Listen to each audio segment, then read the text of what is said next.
Fra le montagne bianche e innevate a nord ed il mare caldo e luccicante a sud si stende il Friuli Venezia Giulia, una terra bellissima, solcata dalle acque dei fiumi che prima gorgogliano e saltellano veloci e poi scendendo diventano pacati e tranquilli. La zona delle colline lascia spazio ad una pianura verdeggiante e rigogliosa, un tempo coperta da grandi foreste, e poi la bassa, attraversata dalla linea delle risorgive che dona limpide acque a pozzi e canali.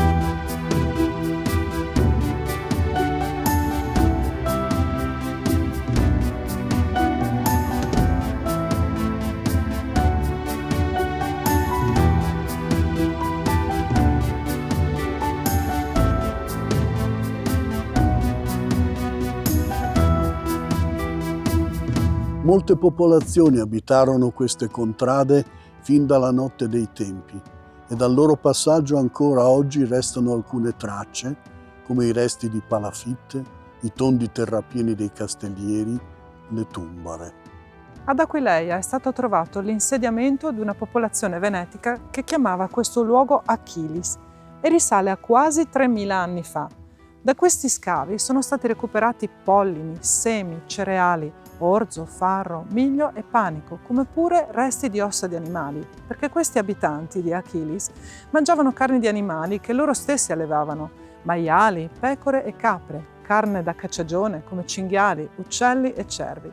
Quindi erano agricoltori, allevatori e cacciatori e poi andavano fino al mare per procurarsi il cibo e si nutrivano anche di pesci e molluschi, ma non solo. Ci sono semi di frutta selvatica, mele, pere, prugne, nocciole e susine. Sono stati ritrovati noccioli di olive che però in una zona umida come questa, quella dell'agro aquileiese, non avevano un clima adatto alla loro crescita. Per questo, molto probabilmente, questi noccioli erano frutto di commerci e scambi di olive con altre popolazioni provenienti dal bacino del Mediterraneo.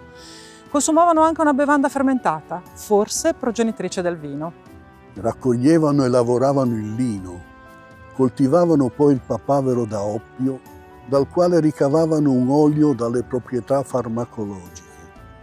Questo ci dimostra che nel villaggio vivevano gli sciamani, che si occupavano di guarire le persone e curavano anche gli aspetti religiosi di quella comunità. Arrivarono, alcuni secoli più tardi, i Celti, abili commercianti, falegnami, fabbri, artigiani. Achilis crebbe e più tardi divenne la città di Aquileia.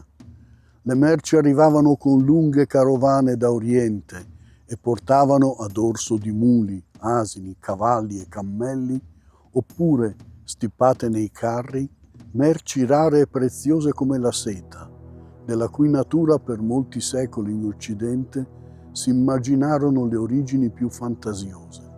E poi tè, profumi, avorio, riso, spezie, come lo zafferano, il pepe, lo zenzero, la cannella, pietre preziose manufatti in bronzo, oro, piatti, tazze di porcellana e un giorno giunsero anche le gilan, le galline. Dal Mar Baltico, seguendo la via dell'Ambra, scendevano alti e biondi guerrieri, portando la preziosa resina fossile insieme a schiavi, coperte di lana, prodotti della tessitura, pelli e pellicce di animali. Dal Norico giungevano armi, strumenti ed attrezzi in ferro. Da Raibol venivano portati ad Achilis zinco e piombo. Dalla zona di Salzburg giungeva il preziosissimo sale. Molta parte del terreno era paludoso, l'acqua scorreva negli avvallamenti e le capanne sorgevano sulle zone più elevate.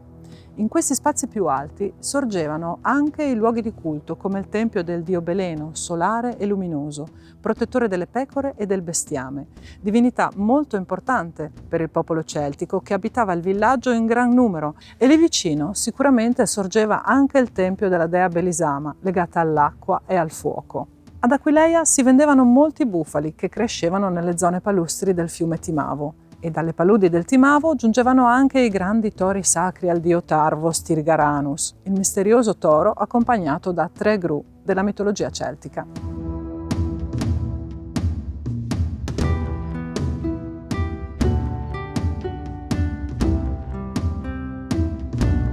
Il nome Tarvos Trigaranus è composto da Tarvo, che significa toro in gallico, e Trigaranus derivato da tri, 3, e Garanos, che è gru.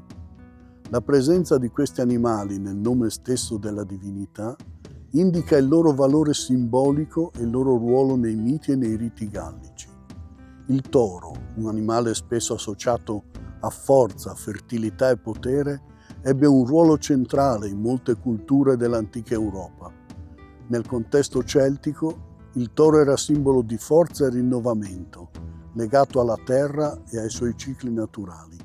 La gru deve fare sempre 9 passi prima di volare.